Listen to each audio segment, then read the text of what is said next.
I think what most people don't know about me is I was born in a really lower middle class family, and born in Texas. My dad was in the Air Force, and so I lived in 5 states by the time I was 6, and have very little memory of it. But we settled in Wheeling, West Virginia, where I grew up primarily, and my father was somewhat abusive, and so my mother divorced him. And I got a stepfather who really raised me from the time I was about 6 until graduate high school. And I was a typical middle class, by then, suburban kid in West Virginia, except for the fact that my mother was an alcoholic and my father was a workaholic and sometimes drank as well. So it created a lot of compassion and empathy for me, because I'm very what's called hypervigilant. I notice every little thing, because I had to survive in those families. And also, I think I have a huge sensitivity to pain, and that was really how I got started. The Chicken Soup for the Soul books, which really catapulted my career, those came about when one of my students, some lecture I was giving, said, "You know that story about the puppy you just told?" And I said, "Yeah." She said, "Is that in the book anywhere?" I said, "No." And she said, "Well, it needs to be." I said, "Why is that?" She said, "My daughter needs to read that story." "Well, just tell her the story." "I can't remember. I need to see it in the book." When you're a kid, you have an impulse to act, you act. You want to touch the cat, you want to throw the cat out the window. You want to stick your hand into the VCR and put peanut butter in there, you do. The problem is, as we're growing up, we get conditioned by our parents and our caretakers and our siblings and our teachers and coaches and nuns and all these different people that come into our life. Don't do that. Stop. That's bad. You know, we get slapped and told we're not okay. And so after a while, when we go to do something, we're looking, is it okay if I do this, you know? Instead of just doing it. All my sons and my stepson and my stepdaughter have been great risk takers. They're all artists. One's a drummer, one's a hip-hop singer. One is he's in high school, but he's in the school play. He just had a lead in the school play. He sings, and then my daughter's a singer, and my other son is very athletic. He's a surfer. He snowboards as well, and he's always inventing games and trying out new things. Always on the edge, you know. Always coming in with cuts and scrapes, which I love, because they're out there on the edge of their potential, exploring how they can keep pushing it. And it's not that they never get scared or they never feel rejected and have to go through things, but they seem to rebound very quickly. Every one of us knows what we want. We can feel it. I'll just tell people, if you could have anything you want and there were no limitations, what would you do? And everyone has an answer. Little kids, big adults. And that's their core essence. And if we all just fully do that which we're passionate about and understand the principles for how to bring that into being, then I believe the world will work perfectly. And that's why I do what I do.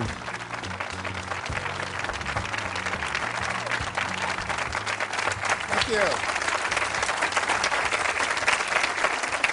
Thank you very much. Well, it's a pleasure to be here and to share these ideas with you and really help you take your life to the next level, which is what we all want to do, or we wouldn't come out to these kind of events. I'm going to start by sharing with you a number of very important critical ideas. And the first one is this one. There's a friend of mine, his name is Orrin Hudson, and he was the Alabama State chess champion. And he grew up in the ghettos of Birmingham and became a chess champion. Then he was the #1 Cadillac dealer and became a professional speaker. And I was talking to him, we were having lunch together down in New Orleans, and it was at a professional speakers convention, and we were talking about my new book, The Success Principles. It was about to come out, and he said, "You know, to me, success is like knowing the combination to a lock." He said, if you know the combination to a lock, it doesn't matter if you're male or female, white or black, Hispanic or Asian, you're 55 or you're 16, your IQ is 150 or your IQ is 93. If you know the combination, the lock has to open. And the problem is, most of us are going through life and we don't know the combination. We maybe have 3 of the 4 numbers we need, but we don't have them all. And so the idea is that what I'm about, what I've spent 30 years of my life doing, was researching what is the combination to the lock. Interviewing people at the top of their careers, whether they were athletes, politicians, people in business, etc., and saying, what is this combination? What is the system? And if you know a system always produces a predictable result. You know, if you use my Aunt Betty's apple pie recipe, it always comes out really good if you do what it says, because it's a system that's proven. And so I want to share with you the basics of a system that works. No matter what you're starting out at, wherever you are, it will work for you. And you may remember oilman J. Paul Getty. He was at one time the richest guy in the United States.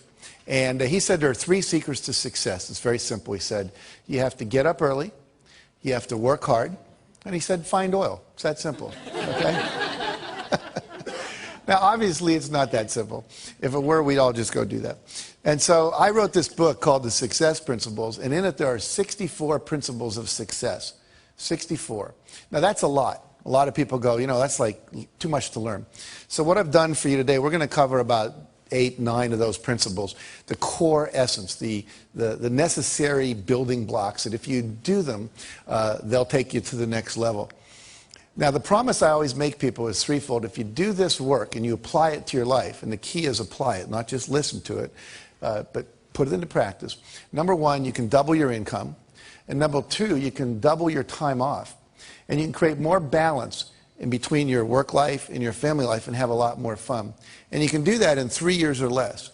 Now, how many people here, if you could double your income and double your time off in 3 years or less, would be interested in learning how to do that?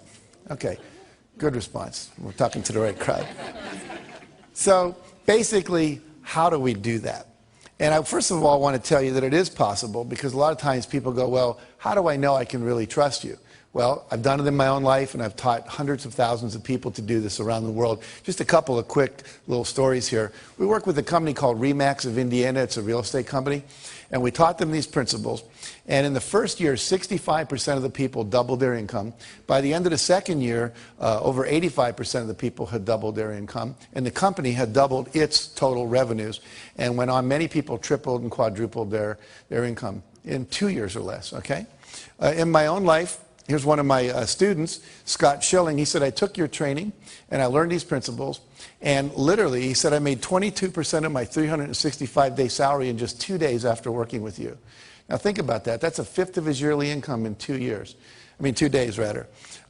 Look at my own life. I have a Guinness Book of World Records. I had 7 books appearing on the New York Times bestseller list on the same day. Stephen King was the only guy that had 6 before that, and he had done that book, The Green Mile, and it came out in 6 chapters. No one's ever done that since. Here's a check written to me for $1,130,328.35. It's the first check our publisher had ever written for $1 million. He actually put a smiley face in his signature, if you can look real. He was so happy to have to write that kind of check. And that represented 3 months of book royalties for the first Chicken Soup for the Soul books. And that year, Mark and I both made $6 million, my co-author, and I split a $12 million royalty on that. Now, I share that with you not to impress you about me, but to impress upon you if little Jack Canfield, who grew up in Wheeling, West Virginia, and who graduated from the half of the class that made the top half possible, can do this, then literally anybody can do it. It's not about brain power. It's about knowing the principles. Gravity always works. If I drop this, it always falls. It's never floated. Never had that happen in my life. And so if you know the principles, you can use them. Like we can make water flow downhill. All the drainage systems in your house take advantage of that. Gravity works. So what are the principles, again, that work for us? Now, Jim Rohn says you can't hire other people to do your push-ups for you. I love that quote. I can't hire, what's your name? Rob. I can't hire Robin to go to the gym and work out for me and have my muscles get more toned. I can't hire you to meditate for me and I'm going to get a higher consciousness. I can't hire you to do my planning for me at night so my day is more organized the next day. All the things I'm going to teach you are things that you have to do. There are things that no one else can do for you. There are things. You can delegate certain things in your life, but not your health care, not your meditation, not your exercise, not these principles and strategies that we're going to be learning here today. So the first principle, building on that, says you must take 100% responsibility for your life and your results. And what that means is you have to give up all blaming, all complaining, all excuse making, all looking out at the world and saying, well, if the world were different, then I would be better off. Right now, we're all upset about the Chinese and the Indians are using more oil, which is sending the oil prices up, and we wish that wasn't happening. Some of you may love the president we have, some of you may not. We go through all these things where we say, if it wasn't for that, if it wasn't for the war, if it wasn't for him, if it wasn't for her, if it wasn't for the economy, then my life would be working perfectly. But there's a little formula I learned that's very, very powerful, and it really is the basis of everything I teach. It says E plus R equals O. And what that stands for are the events in your life, you have a response to them, and that creates outcomes.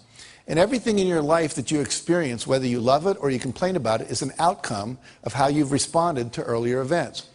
For example, if I put $200 in front of you and you go out and party with it, a month later your net worth hasn't increased.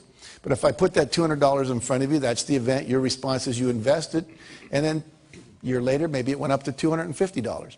So now your net worth went up. Same event, different responses. What's your name?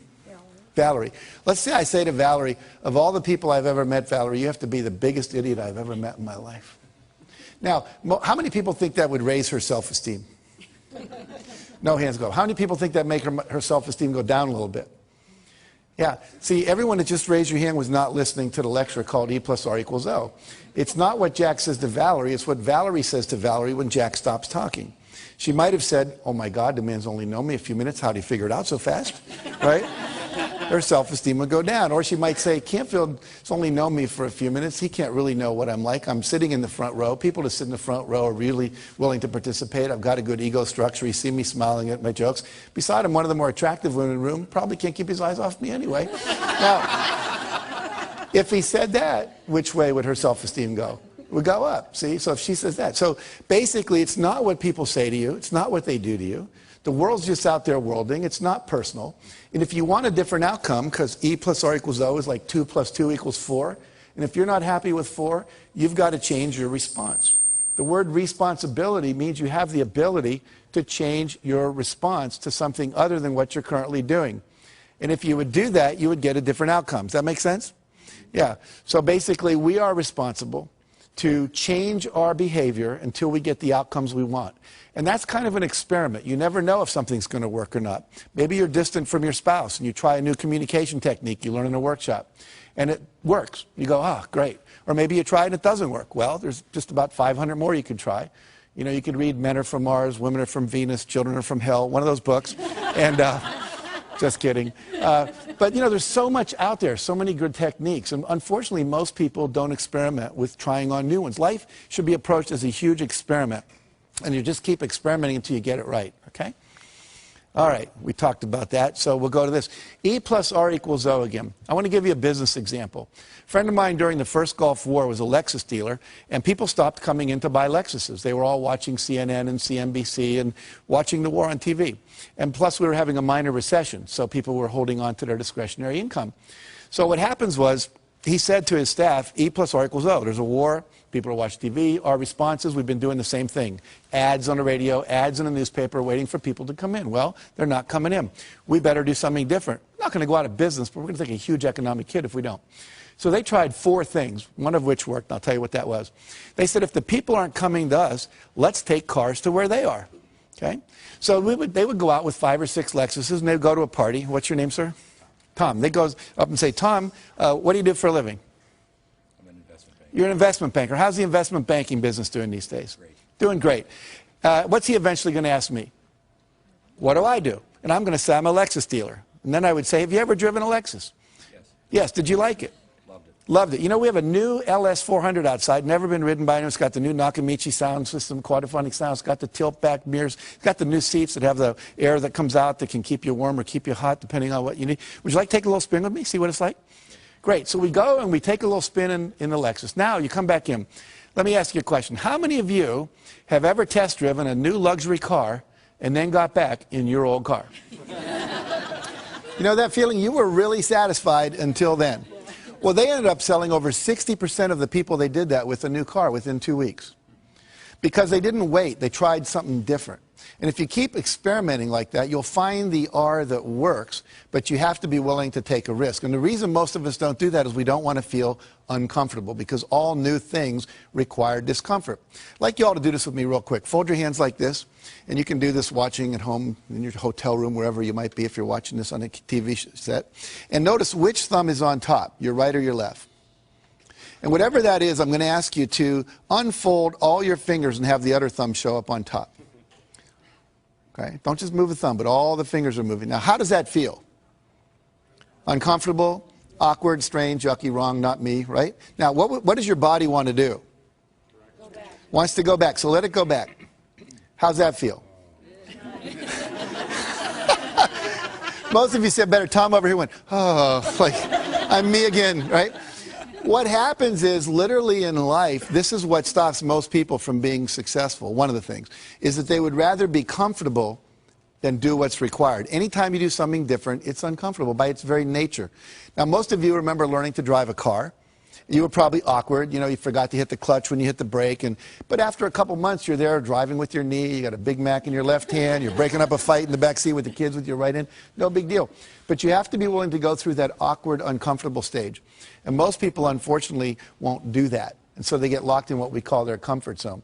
So what I want you to do is to realize that life is an experiment. You have lots of responses that are possible. And I'm going to teach you some of those new ones, perhaps, that you can apply to your success. So there's three kinds of responses. Number one is your behavior, what you do and say out loud. Number two is your thoughts. Number three is the images you hold in your head. Those are the only three things you have any control over in your life. What you say and do, the thoughts you think, and the imageries that you hold inside your head. So we're going to look at this whole area of thoughts for a minute. And I'm going to ask somebody to come up here and volunteer to do a little exercise with me. It'll take about 1 minute. So, okay, great. What's your name? Marianne. Marianne. Very good. Come on up, Marianne. And I'd like you to turn around and face the group. Now, are you right-handed or left-handed? Right-handed. Right-handed. Is your left arm okay? Any injuries going on here? Very good. So what I'm going to do is push down on your arm. I want you to push up, okay? So we'll see how strong you are. Very good. Now, you said your name was Marianne? Yes. So say, my name is Marianne out loud. My name is Marianne. And then resist. That's a very funny last name. But that's so my name is Marianne. My name is Marianne. And resist, good and strong. Now I want you to make up a name that's not yours. My name is Margaret. My name is Joe. Any name at all. And just say it, and then I'll test your arm. My name is Kathy. Say it one more time. My name is Kathy. And resist. What happened to your arm? It went down. Was it as strong? No. No. And my name is Marianne. Say that. My name is Marianne. And then say, my name is Kathy. My name is Kathy. And without any effort, it goes down. Now, see, when you lie, this whole set of muscles goes weak, okay? Literally, the whole Michael Jackson trial could have taken about 1 minute, all right? And we would have known one way or the other. But see, the reality here is that your thoughts affect your physiology. We just saw that. The brain wasn't designed to lie. It was designed to perceive truth and organize truth and express truth. Then things work. Otherwise, you're called psychotic or you're called a liar and gets in trouble and so forth. So let's look at one of the lies we tell ourselves. I'd like you to think of something you always wanted to do, Marianne, that you didn't think you could. Like, I can't sing, I can't bowl, I can't skydive, I can't start a business and run a family. You know, anything at all that feels true for you. Okay. It would take me a minute. That's okay. I'm kind of confident. Okay. You got one? Mm-hmm. Okay, can you say it out loud? I can't swim in the ocean out too far. I can't swim in the ocean out too far. So say it again. I can't swim in the ocean out too far. And notice what happens to your arm. Now say, I can swim out in the ocean as far as I want. I can swim out in the ocean as far as I want. One more time. I can swim out in the ocean as far as I want. And resist. Notice what happens now. You're twice as strong. So what happens is when you say I can't, you actually weaken yourself. You weaken your resolve. You actually change your physiology, become less resourceful. You're less capable to actually do the thing you're saying I can't. So it becomes a self-fulfilling prophecy. Do two more quick things with me. Close your eyes and remember a failure experience in your life. You're not going to have to share it with anybody, just to yourself. But you set a goal and somehow it didn't work out. And when you can remember such a time, just nod your head. Okay. You got one? Okay, so I want you to visualize what you saw at the moment you knew it wasn't going to work. There's the pink slip, person slamming the door, whatever it is. And when you have that image, just imagine, just nod your head. Okay, and notice what happens to your arm. Now open your eyes. Did you eat any meals today? Yes. Name one thing you ate.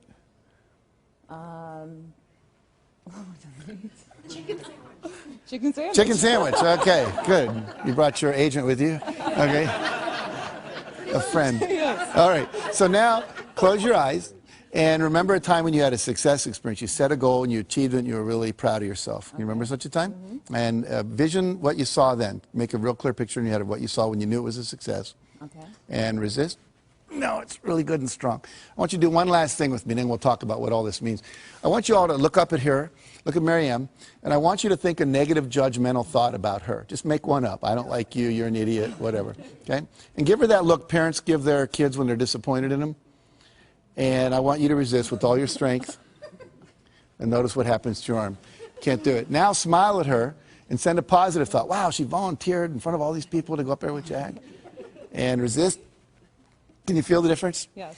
So what happens here is when you say, I can't, when you lie, when you focus on your failures instead of your successes, and when you surround yourself with people who are judgmental rather than encouraging and empowering, it actually has a physical effect on you. So that's how powerful thoughts are. We see that our thoughts affect us and other people's thoughts affect us. So we have to be very careful where we place ourselves and who we hang out with and who we surround ourselves with. Give Marianne a hand for coming up here. Thank you very much. Okay. So partly here, we've just done this thing. This is called a kinesiology demonstration. Kinesiology is a fancy term for muscle testing, all right? And one of the principles here is you have to eliminate the phrase, I can't, from your vocabulary. I can't, I wish I were able to, I'll try. Those are all ways of saying I'm not capable. And they're very insidious, and it's part of our culture. I actually teach people to wear a rubber band, and if they say something negative about themselves, they just snap themselves when they're aware of it. Not like to really hurt yourself, but just to raise your awareness. In my company, if anyone says I can't or we're not able to, we can't get that done by Friday, you know, they'd say something like, well, we'd need 8 people to do that. Well, great, call the temporary agency. It can be done by Friday. And if they'd say something negative, it cost them $1. We'd fine them. We'd put it in a jar, and at the end of the month, we'd give it to charity. Well, we stopped doing that after a couple of years because no one was doing it anymore, because the culture shifted because of that focus. Henry Ford said, whether you think you can or think you can't, either way, you're right. Why is that? Because if you think you can, you will try. And if you try, you're probably going to pull it off. And if you think you can't, you won't. And if you don't try, then you're not going to get it done at all. Make sense? Okay. Maddie Christensen was a kid I interviewed for our book. Imagine this picture. He has no leg from the knee down on this leg, no leg from the knee down here. 2 prosthetic devices that he's got. His right arm is just a normal prosthetic device, and his left arm from the elbow down is a prosthetic device with a lacrosse stick appended to the end. He is the pitcher on his Little League baseball team, and he could use that to catch the ball. His team, with him as the pitcher, went to the New York State Finals in Little League. He wrestles, he plays basketball. How many of you, if you'd been born with no arms past the elbow and no legs past the knees, would have thought that baseball was your career? But Maddie went for it. I can tell you story after story. I met a kid named Kyle Maynard last year. He wrote a book called No Excuses. We were over in Ireland together. He has no legs past the knees. He was the #2 wrestler in the state of Georgia his senior year in high school, and now wrestles for the Georgia State University Wrestling Club. Wrote a book on Oprah. He can type 150 words a minute with the stubs of his arms. He can eat with a spoon. I mean, he's the most amazing guy. And we say that, and then when I hear that and I look at these people, I think, what's my excuse? What story am I telling me that I can't do something when these people can do that? And I tell you that, hopefully to inspire you to realize you can do anything. There's nothing you can't do. And all those people that are out there that are doing anything that you go, wow, that's great, is just a model for you that says this is possible. And if they can do it, I can do it. He said to me when I was interviewing him, he said, you have to give up all of your excuses. He said, you have to become solution-oriented. You have to move in such a way that you're always solving a problem. He said it was just a problem to be solved because he was so passionate about what it is that he wanted to do. Some of you have seen Tony Robbins on television, and he tells a wonderful story that we put in our first Chicken Soup for the Soul book of being in New York. He sent his staff out. He said, I want you to go find a van because I want to take some food, put it in some baskets, about 30 baskets of food, and we'll go give it to the homeless people up in Harlem. So they went out to rent a van. He came back a couple hours later from some radio interviews. There was no van. He said, where's the van? He said, Tony, there are no vans for rent in New York. They're all being used. It was Thanksgiving weekend. They'd all been rented up. He says, well, why didn't you just go get one from someone else? I said, Tony, people own them. They're using them. He says, come on. And they went out on the street. And the first van that came by, Tony jumped out in front of it like this and started going like that. Now, Tony must be, I don't know, 7 foot, 8, 10, whatever. He's big. And he said, I learned something about New Yorkers that day. He says, they don't stop. They speed up. So he said that strategy wasn't working. E plus R equals O. We need a different response. So they went to where the cars had to stop, called a traffic light. And then he'd knock on the window and they'd roll it down and he'd say, hi, I'm Tony Robbins. You may know me from TV. But even if you don't, what we're trying to do is rent a van and, find a van. We're glad to pay you to rent it. And we'd like to just get some food and drive it up to Harlem and give it to some homeless people. And they would all say, I don't want to go to Harlem. It might not be safe up there. And so this went on for a half hour. And finally, Tony's staff said, Tony, give it up. It's never going to happen. We're not going to get a van. Let's go eat dinner. And Tony said, that's a terrible attitude. We are going to get a van. It's just a numbers game. Well, another half hour went by. And Tony knocked on the window of this one van. And the window went down and told him a story. And the guy said, jump in.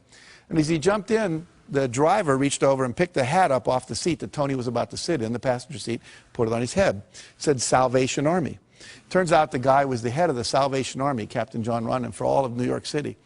And they went and they bought the food, and he said, look, there's a worse place even than Harlem. It's called the South Bronx. Let's go there. And so they went and took 30 baskets of food to people living in these, literally abandoned houses. And he said, we lifted a lot of lives. He said, but more importantly, I raised the consciousness of my staff that day, and they realized there's always a van in New York City. But let's look at what some of the principles are of success that are contained in that story. Number one, Tony had a clear intention. You must know exactly what it is you want. You have to have a goal. You have to have a vision. Number two, he had a positive expectation. He fully expected to get it. Pete Rose, the great baseball player, said, he was interviewed once, he said, when you go up to bat, how often do you expect to get a hit? He said, every time. He said, if I'm not expecting to get a hit, I shouldn't be standing there. And you don't always hit it, but you're going to come from that expectation level. He never gave up because he fully expected the result was going to happen. It was just a matter of time. Number three, he took action.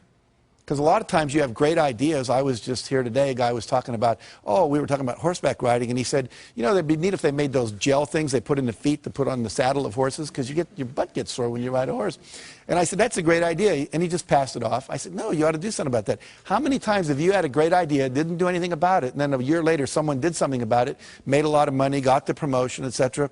So when you have the idea, the inspiration to act, it's time. Act. And you don't have to know it perfectly. You can drive from here to California, wherever you might be, assuming you're not in Hawaii, by going west. And what happens is that you don't have to see the whole route. You only need to see 200 yards ahead of you. At night, you can drive just with your headlights, and the headlights keep moving with you. And your goal in life is to get in the game. You don't have to see the whole blueprint. You just have to see the next steps, the next steps, the next steps. And if you keep taking the next steps, eventually you get to where you want to go. Does that make sense? And then he persevered. He never gave up. Some people give up too soon. We were rejected by 144 publishers when we did Chicken Soup for the Soul. Most people don't know that. What if we'd have stopped after 100? Said, well, this isn't going to happen. I wouldn't be standing here talking to you today. We just kept on going until we got the result. It took us a year and a half to sell that book, but we sold it. Now, the last thing is called law of attraction. We believe that when you are vibrating at the level of 100% expectancy that you're going to get something, it's already a done deal. Piece of cake, no big deal. We're going to win this thing. We're going to get that contract. I'm going to make this thing happen. Then what happens is the universe literally responds. And we're going to talk about this a little more later. Now, who is the most perfect guy to come in a van for Tony? Could anyone be more perfect than the head of the Salvation Army who knew all the places in New York and was committed to doing this? Well, they had to wait for an hour because he wasn't there yet. See? So sometimes when you're doing this, you're putting on it the vision of this should happen by this date. It's okay to set goals like that, but sometimes it takes a week longer, a year longer, whatever. But law of attraction says if you'll just hold the expectancy, like attracts like. If you say, I want to be a millionaire, but I don't know anyone that would ever teach me how to do that, or I want to buy a car, but I don't have any money, then what you're doing is saying, it's like calling up Domino's Pizza and saying, send me a pizza, and calling them up a minute later and saying, never mind. It's like, you've got to create the space mentally to hold this vision that you've got. And that requires expectation and then knowing that the perfect thing is on its way, just as it was in that situation for Tony. In the Success Principles, I write about a woman named Catherine Lonigan. Catherine Lonigan went off to college. She wanted to be a writer, and she took her first writing class, and she got an F. And she went to see the teacher and said, why'd I get an F? He says, because you can't write. She says, well, I'm on a scholarship, here to be a writer. I came to be in the creative writing program. I was the editor of my yearbook, editor of my school newspaper. I wrote a play that was performed in high school. They told me I was gifted. I said, well, you're not. He said, if you stay in my class, you're going to flunk it. And if you flunk my class, you'll lose your scholarship. And she said, well, what do I do? He said, I'll make a deal with you. If you promise never to write again, just, history papers and stuff, but you're not going to try to be a writer, I'll give you a passing grade. You'll keep your scholarship, change your major. So she did. I called it, she made the deal with the devil.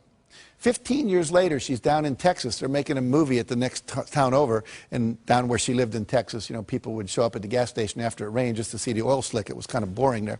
So she said, wow, they're making a movie, let's go. So everyone drives over, and everyone's talking to the movie stars. She's talking to the writers, saying, what's going on, what's happening? And why are you interested in us? Why not the movie stars? Well, I always wanted to be a writer. And the guy said, BS, if you wanted to be a writer, you would have written.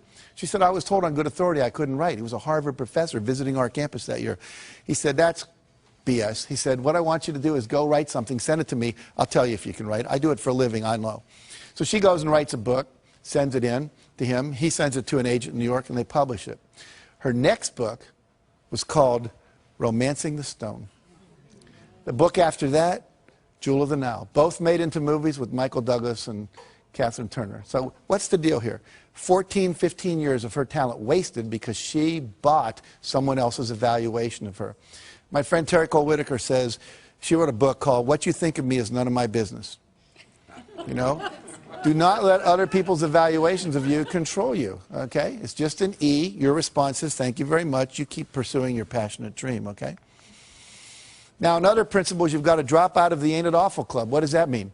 It means you have to surround yourself with positive people. We saw when Marianne's arm went down up here when you all did negative thoughts about her. And how many of you, think about this, where do you spend your time? Is it with positive people or is it with negative people? You have to be very careful about where you put yourself. Jim Rohn said, again, you're the average of the 5 people you spend the most time with. Who do you spend the most time with?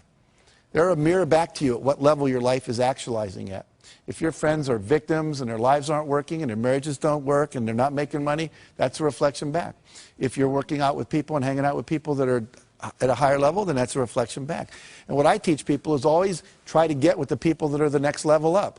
You're making $50,000 a year, you want to make $100,000, find some people making $100,000 and spend some time with them, however you have to do that. You know, if you want to be more spiritual, go to some spiritual retreats where spiritual people hang out. Get in their space, learn what they do, how they think, etc. We had a story in the second helping of Chicken Soup for the Soul. Carl Coleman's driving to work when his car collides with another woman's car, and they get out, and she's crying, and he's like relieved. This is a minor fender bender. Why are you crying? She said, you don't understand. This is a brand new car, 3 days from the showroom. How am I going to explain this to my husband? He said, well, I'm really sorry about that, but we need to get your registration, your driver's license, your insurance record, so we can, you know, exchange that data so we can file our accident reports. So she goes into the glove compartment of her car, opens up the manila envelope and everything's in. And on top of that, there's a message written in handwriting by her husband. And it said, in case of accident, remember, honey, it's you I love, not the car. See, the women all go, oh. The men are thinking, yeah, right, I don't know about that. But why do we all go, oh? We all go, oh, because that's what we want in life. We want someone to love us more than anything else, especially things, vases that have been in the family for 3 generations, the white carpet, your special sweater, whatever. And when we know that we're loved unconditionally, then you feel safe. And when you feel safe, you get creative. And when you get creative, you come up with ideas that can quantum leap your success. So that's why it's so important. Number 2, success principle, that's really the core principle here, is decide what you want. You can't get from here to there unless you know where here is and there is, right? If you have a GPS system in your car, all you have to do is type in the address. It knows where you are from the satellites in the sky, and it plots a course. Your brain works the same way. The problem is, according to the research, less than 10% of Americans have written measurable goals for the year. In some cases, I've been in the companies where less than 3% of the people did. Less than 10% of high school students are ever taught how to set a measurable goal. This is a failure in our education system. You know anyone that got divorced because they didn't know the 7 exports of Brazil or the 5 causes of the Civil War? No, but they didn't know the communication skills. They didn't know how to set goals for their relationship. So many things we're not learning in our education that we now need to learn in these kind of courses. General Wesley Clark, who I interviewed, said, it doesn't take any more effort to dream a big dream than it takes to dream a small dream. So if you're going to decide what you want, go for what you want, not what you think is possible. Most people hone down their dream because they can't see how they can do it. And I'm saying to you, dream as big as you want. In fact, big dreams are exciting. Big dreams attract big people. If Martin Luther King said, I'm going over to the supermarket in Mississippi, I don't think a whole lot of people would have gone down there with him. But when he said, I want to end racism in America, that was a big dream and it inspired a lot of people to want to play at great personal sacrifice to themselves because it was big enough and worth doing. Walt Disney said, if you can dream it, you can do it. Which means that you're never given a dream that comes out of your own desire place that isn't something you have the capacity to fulfill. You may have to learn some new skills. You may have to partner up with some people. You may need to learn some, how to access some new resources along the way. But all of that is possible if you'll simply dream the big dream. Because the dream doesn't come unless the capacity to achieve it comes with it. Does that make sense? Okay, so trust your dreams. Now, there's 7 dream categories or vision categories that you need to focus on to create a balanced and fulfilling life. Success means having all of this stuff, and I want to walk you through these. Number 1 is financial. What are your goals for your money? How much money do you want to make? How much net worth do you want to achieve? How much money do you want to have when you retire? If you own a business, you have cash flow goals, you have money in reserve goals, you have profit goals, etc. And so we need to have goals clearly set in that arena. Number 2, business and career. What's my ideal vision for my business or my career or my job? You know, I was a high school teacher, and at a certain point I realized I wanted to teach teachers because I just thought I could impact more people. Then I became a teacher trainer. I trained people how to train teachers. And now I'm teaching, you know, on television around the world. So it kept growing. The goal changed, but it was always like, you know, what is it that I want to be doing with my life in relation to my business and career? Number 3, fun time and recreation goals. One year our fun time goals, my wife and I, was learn salsa dancing. This past 2 years I've been learning to play the piano. My goal is to play Jesu Joy of Man's Desiring as well as Bach could have played it when he wrote it. I'm not there yet, but I'm working on it. And so, you know, one year was to go to the Eiffel Tower. We took our kids and we walked up as far as they let you walk, which is about 2/3 of the way up there. Number 4, health and fitness goals. These are things like weight you want to achieve, cholesterol levels. Maybe you want to run a 10K or a marathon. There's just so many possibilities in that arena. Maybe you want to, you know, have your waist come in by a couple inches. You want to grow some hair back. I mean, there's just a number of things you can decide about in that arena of health and fitness. Number 5, relationships. What would your ideal relationships look like? One year I decided I didn't have enough male friends. So I created this thing called Boys Day Out. I'd read this article about Kenny Rogers, the singer, and he brought all these athletes down to his ranch in Virginia, and they would spend a week playing all these different games, tennis and soccer and basketball, and I thought, well, I can't do that, but a day a month would be cool. So I asked a bunch of guys that had control of their schedule, lawyers and psychiatrists and people like that, and we created this day, and we would do guy things. We'd pitch pennies, throw baseball cards, play soccer, go to the racetrack, do ice hockey, broom ball. I mean, you name it, we attempted to do it. And it was really a lot of fun. And all of a sudden, I had the guy energy that I needed in my life. Instead of just complaining about not having it, I said, what's my goal? I want this many men friends, and I set out to create it. Number 6 is personal. And this is just things you want to do because you want to do them. You want to write a letter and get it published in the newspaper. You always wanted to act in a play, just, you know, because you thought it'd be cool, or record a song. Or this could be where your personal growth goals, your spiritual growth goals are. You know, you want to reach enlightenment before you die, learn to meditate, you know, get to know a closer walk with God. Whatever it is for you, that's that arena. And finally, contribution and legacy. What is it that you want to leave to the world? What's your vision of your contribution that you leave behind? You know, we've planted over 1 million trees through our work we do. We've given over $3.5 million in the last couple of years to all kinds of charities, limbs for kids that have lost them, child abuse prevention, so forth and so on. So we picked 5 or 6 areas. We said, we want to make a difference there. Habitat for Humanity, we built some houses and so forth. So what is it you want to do? Pick one thing in your vision and go for it. Now, if you had success in all these arenas of your life would be balanced, your life would be fulfilling. And here's the neat thing. Nobody can tell you what you should want in any of those areas. It's what you want, not what your mother, your wife, your pastor or anyone else says you ought to have, but what do you really want to achieve in your vision? And I usually ask people to look 5, 6 years out about that. You can look farther if you want. And then to write down, you know, all the details, like you're putting in a purchase order to God, okay? All right. Create a breakthrough goal. This is a thing you want to do where you create a goal that's going to quantum leap your career. So something that if you like wrote a best-selling book, that would be a quantum leap goal. Had your own radio show, that would be a quantum leap goal. Opened up China as a market, that would be a quantum leap goal. And it's a goal that would not be like a 5-yard play, but like a 50-yard pass play on the first down. And so what you're going to do is set that goal. Here's some examples of past clients of mine. Create a $10 million revenue stream through internet sales. Create my own 30-minute talk show. Get our products sold on QVC. Secure a $10 million line of credit for their company. Teach a weekly holistic health class for the public. And become a wellness coach for a major corporation instead of continuing being a doctor on call all day. And what you do is with your breakthrough goal, once you've decided what that is, you do something we call the rule of 5. Write your goal on your business card and carry it like I carry mine in my wallet at all times. And then once you've done that, every day you're going to do, this for this year, it says, I'm joyfully celebrating 15,000 people having completed the Canfield Success Principles coaching programs. What that allows me to do is have you all give value without me having to leave my house, see? And that's a breakthrough for me, so I could travel less, be home more, etc. And with the breakthrough goal, we say the rule of 5. That means every day you do 5 specific concrete actions to move that goal forward. You're not going to do that in all 7 arenas of your life. It's just too time consuming. But if I wanted to be a best-selling author, then maybe I write for so many minutes. I do some interviews each day. When we brought out Chicken Soup for the Soul, we sent out 5 free books every day to people that could promote that book. One day we couldn't think of anyone to send it to. We sent it to the O.J. Simpson jury, and we gave them each a book. And about 5 days later, they're all walking into court carrying Chicken Soup for the Soul.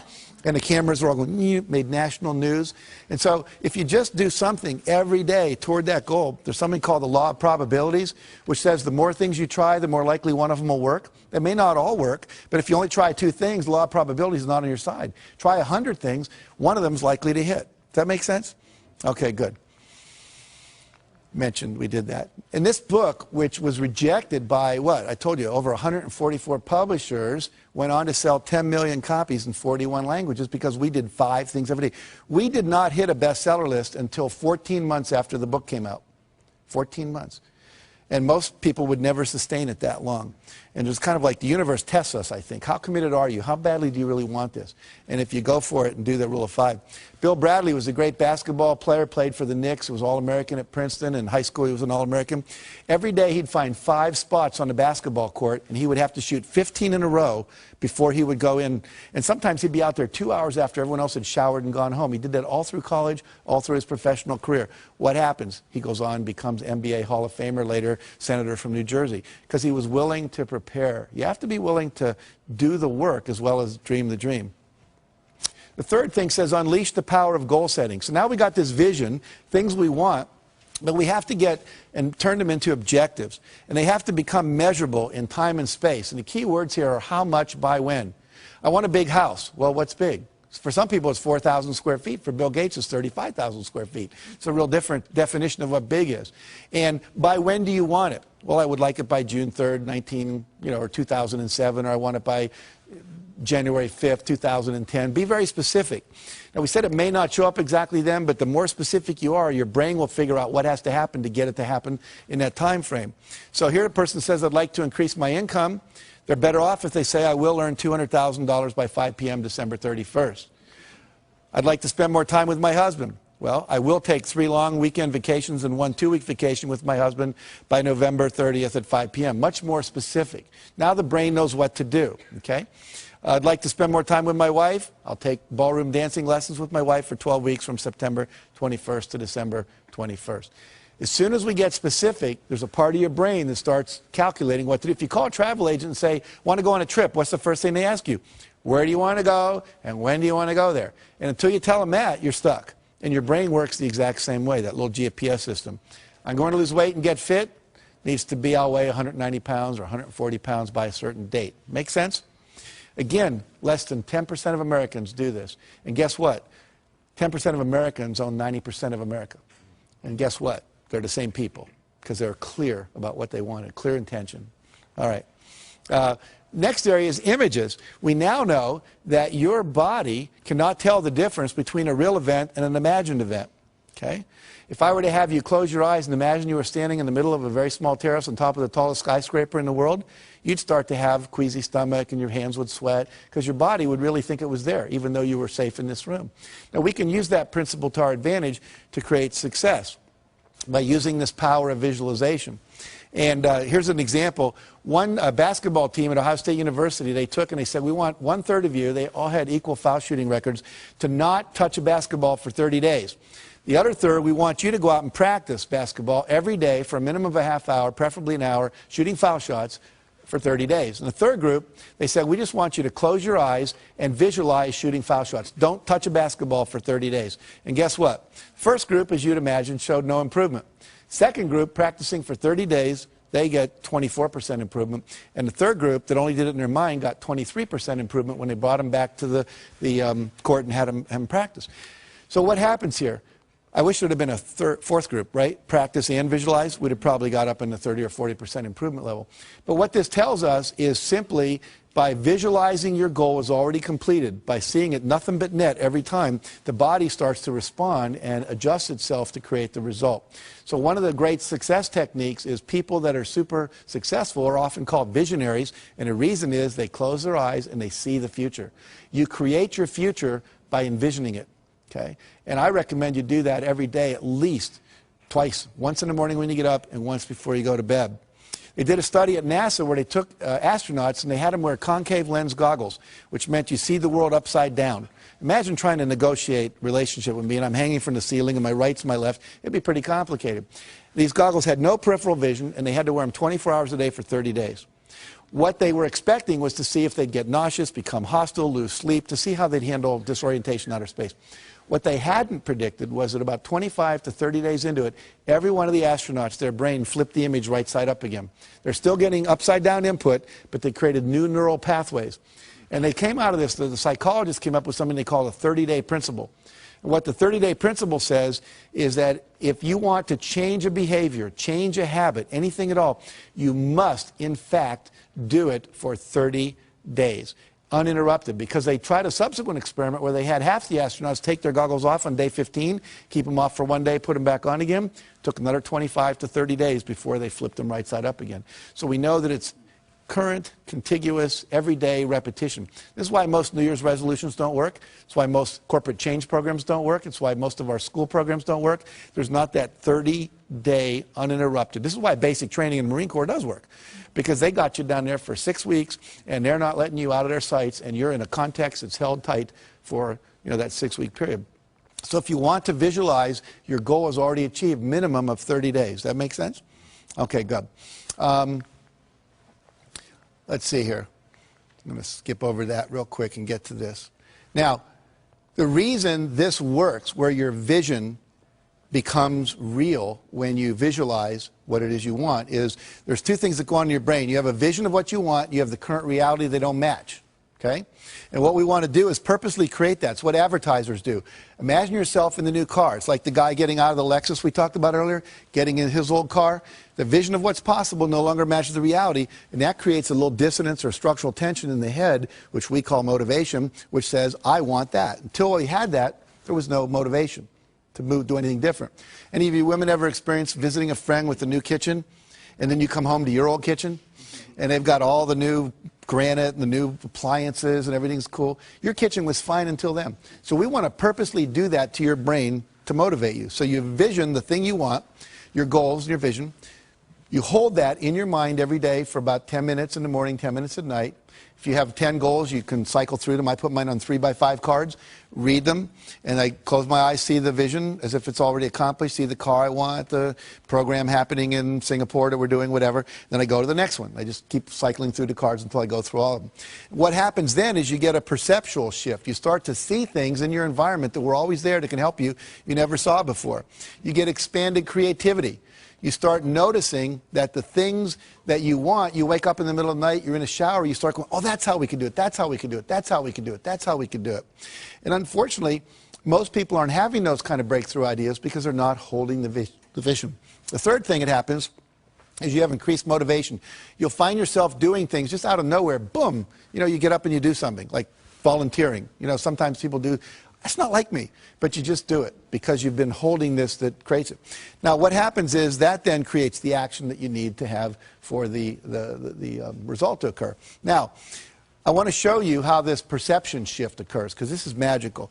There's a sentence up here and we're all going to read this on the count of 3 out loud if you would. 1, 2, 3. Finished files are the result of years of scientific study combined with the experience of many years. Very good. Now I'm going to put that back up and we're going to time 10 seconds on my clock here.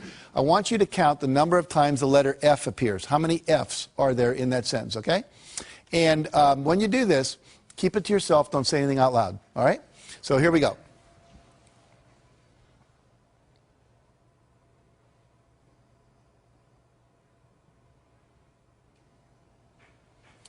Okay. How many counted, by show of hands now, it's real important you participate. How many counted 3 F's? Hold your hands up. We got about half the audience more. How many counted 4 F's? About 5 people. How many counted 5 F's? About the same amount, 7 maybe. How many counted 6 F's? 1, 2, 3, 4, 5, 6, about 8 people. Anyone count 7 F's? All right. Now, were we all looking at the same sentence? Go like this. And yet some people saw 3 F's, some people saw 4, some people saw 5, and some people saw 6. Let's look to see what the real objective reality is up there. There are 3 F's that I'm sure most of you saw, correct? But there's also 3 more. There are 6 F's in that sentence. Now, do you think that Bill Gates and Michael Dell and Steven Spielberg and George Lucas see more F's out in the world than most of us do? Yeah, these are resources. These are possibilities. These are options. These are people that can invest. These are people that can give a good hug.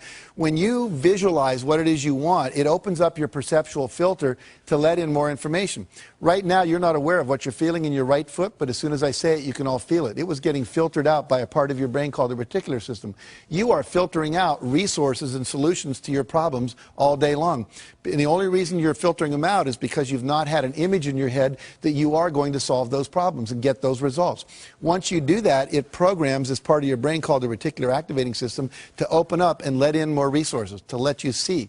You'll only see enough to match your vision. If you think you're a $100,000 a year person, you're going to see just enough to make you $100,000 a year. If you think you're a $300,000 a year person, you're going to see just enough to do that. Your perception is controlled by your beliefs and your goals, okay? So it's critical that we change all that. Now, let me give you just a couple more principles. I'm going to kind of speed through these like the last 500 years of European history, you know, when the last lecture you had in college. But I want you to get the whole model here because it's important. So we've got a vision. We've taken 100% responsibility. We've got some goals now. We've made them measurable, okay? We're now visualizing those goals every day. The next thing that needs to happen, I'm going to demonstrate by giving away something here. See if I can find it right here. Okay, I have a book here. It's my book. It's called The Success Principles. And I've sweetened this by putting as a bookmark a $100 bill. Okay, that's real money.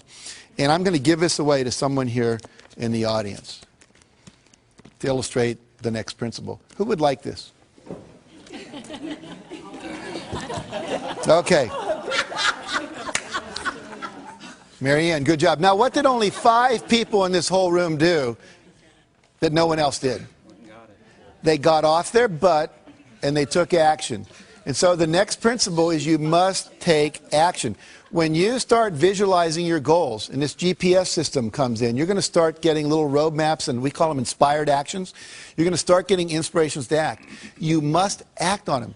I've had people, sometimes nobody gets out of the audience, and then I'll ask them, how many of you thought maybe what you ought to do is get out of the audience? And like half the hands go up. I'll say, what stopped you?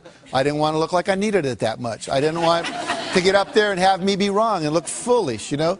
I didn't want to like get there second. I thought maybe you weren't really going to do it. I'd look like an idiot, you know, whatever. They have all kinds of excuses. Those are the same excuses they use in their life not to take action on their dreams. So you must take action. But here's the problem, or the challenge. Not every action is going to work. Goes back to E plus R equals O. We have to experiment, right? So if not every action is going to work, you have to take action, and then you have to assess, did it work? And here's the next principle. Ask for and respond to feedback. Ask for and respond to feedback. Let's say that I was married here. What's your name again? Valerie, yeah. So Valerie and I were married, right? And what I would do every week if we were husband and wife is I would ask her, on a scale of 1 to 10, how would you rate the quality of our relationship? Anything less than a 10 gets a follow-up question. What would it take to make it a 10? If we were in business and I was a vendor and you were a client, I'd say on a scale of 1 to 10, how would you rate the quality of our product or the quality of our service or the quality of our delivery? And anything less than a 10 gets a follow-up question. What would it take to make it a 10? That gives me directive feedback on how to improve. Why don't most people ask that question in life? Anyone know? They're afraid of the answer they're going to get. Here's what I want you to get. Everybody in your life, if I'm married to Valerie, her mother knows, her sister knows, the women down at the shop where she shops know, the women in the salon know that she's not happy with me. I'm the only one not in on it. And I'm the only one that can make it better. Isn't that absurd? So asking for feedback is a really critical thing. Asking is a critical principle, period. If I want more, I have to ask other people, participate, support me, be my mentor, be my coach, buy my product, whatever it is. And again, most people don't ask for what they want. And the fear there is fear of rejection. I want to talk about rejection. If I ask Valerie to have dinner with me afterwards and she says no, most people go, woo, Jack got rejected in front of all those people and on television and oh my God. But see, let's look at it. Did I have anyone to eat dinner with before I asked Valerie? No. Did I have anyone to eat dinner with after I asked Valerie? No. Did my life really get worse? No, it stayed the same. See, if I apply to Harvard and don't get in, I wasn't in Harvard before I applied, I'm not in Harvard after I applied. And as one of my friends pointed out recently, you spent your whole life not going to Harvard. You know how to handle that, right? It's not that difficult. So you have to be willing to ask. You have to reject rejection. And then the other key, after you respond to the feedback and give the feedback, is you've got to persevere. You never, ever, ever, ever give up. 144 publishers said, no, we're not interested in Chicken Soup for the Soul. We didn't give up. I had a friend who wanted to be a chiropractor up near Pebble Beach, California, and he went to the Chiropractic Association and said, you know, would you help me open my office here? And they said, no, we really don't want any more chiropractors here. We're going to recommend you go somewhere else. We have one chiropractor for every 8 people. He said, well, I really want to be here. So he ignored them. Remember, what you think of me is none of my business. And he went out, and he literally knocked on doors for 6 months. Knocked on 12,500 doors, talked to 6,500 people, and asked 4 questions. You know, should I name my office this or this? Should I put it over in this side of town or that side of town? If I wanted people to come in before or after work, if they had a 9-to-5 job, would I be better open 7 to 9 or 5 to 7? And finally, he said, what newspaper should I advertise in? And lastly, he said, if I do an open house, would you like an invitation? 6 months later, he opened his office. His first month in practice, young kid, still in his 20s, out of chiropractic school, made $72,500 net profit. He netted over $1 million that year.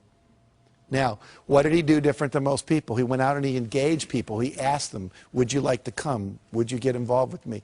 I was giving his talk, and a guy came up to me and said, you know, I've been coming to this church where I was talking to, he said, for 15 years. And now you're telling me about this guy. You know, he came and he knocked on my house. And I talked to him. And I didn't need a chiropractor for 5 years. And then once I had an accident at work, and he said, I still had his card on my bulletin board in the kitchen. And I went to him because you know him. See, we do business with people we know. Okay, so never, ever, ever give up. Ever, ever, ever. Now, other principle. We'll start to wrap this up here. It's never too late to start. Some of you are sitting here or you're viewing this and you're going, but I'm too old.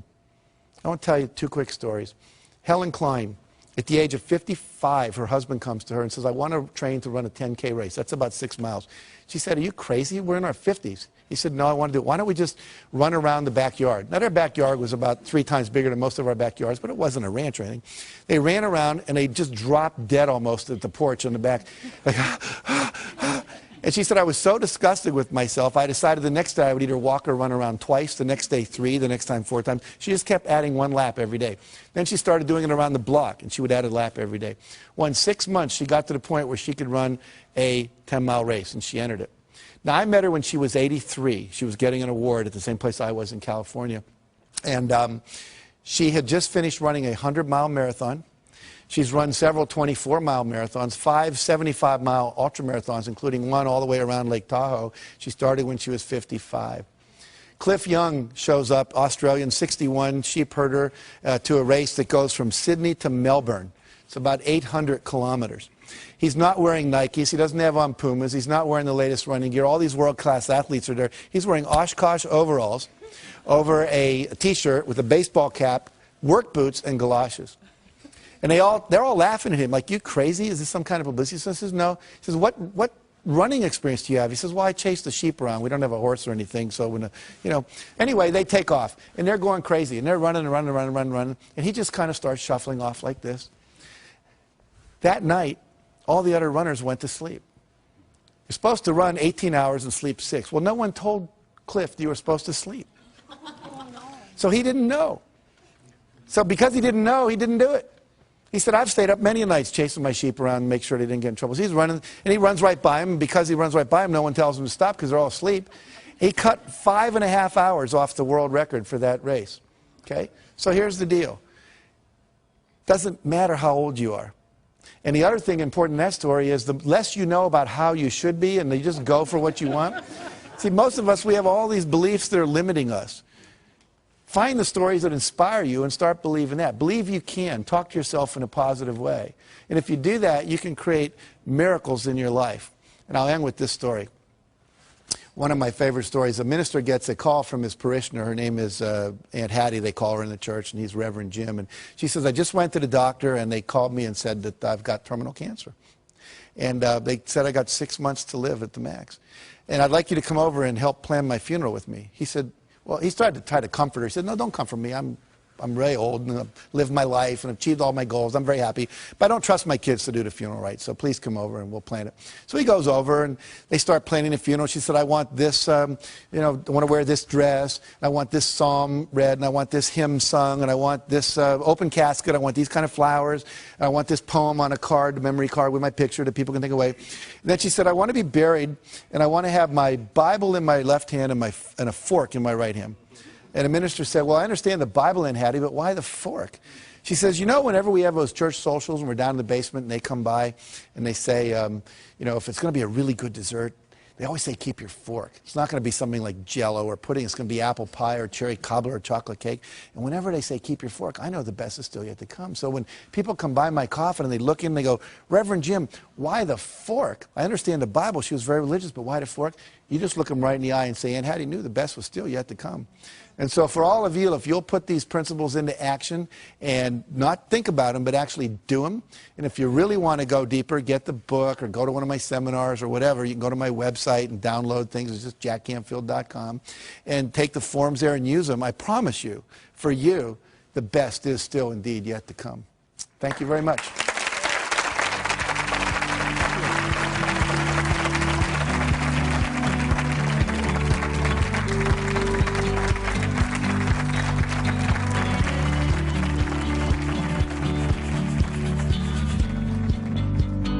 You've got goals. You got a vision of what you want. To get from where you are to where you want to be, you're going to have to take some steps, and a couple of those may be uncomfortable. And so what? You can either sit there and justify where you are and rationalize, and I love the word rationalize, they're rational lies to justify your current reality, or you can do what's necessary to create what you want. And the people that create what they want tend to be happier, tend to be more fulfilled. Which do you want? I pick happy.